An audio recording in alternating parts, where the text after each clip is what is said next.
Bonjour à toutes et tous et bienvenue dans ce nouveau rendez-vous avec l'information internationale dominée par la situation au Proche-Orient à nouveau ce matin et ce réveil au son des sirènes sur la côte israélienne tôt ce matin.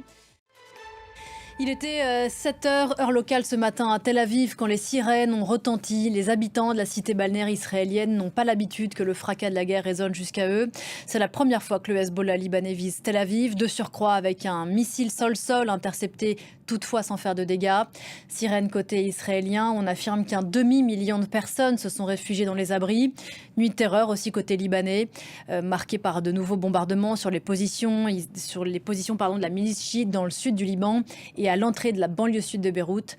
Ludovic de Foucault pour le commentaire des dernières images du Proche-Orient.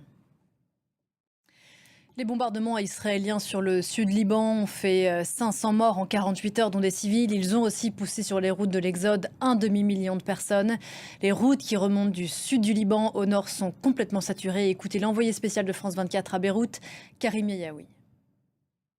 Et alors que l'armée israélienne concentre à présent ses efforts sur le sud Liban, les familles des otages retenus à Gaza attendent toujours le retour de leurs proches. Une libération longtemps affichée comme un but de guerre par Benyamin Netanyahou qui semble à présent passer au second plan. Olivier Fessol.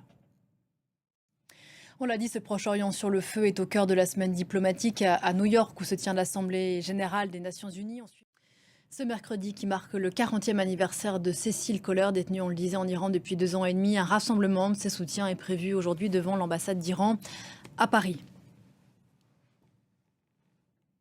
La France, on parle beaucoup du meurtre d'une étudiante de 19 ans tuée il y a quelques jours aux abords de la fac où elle étudiait à Paris. Son meurtrier présumé a été arrêté en Suisse, un ressortissant marocain sous le coup d'une procédure d'expulsion en France. Voilà pour l'essentiel de l'info, parlons-en, continue juste après ça.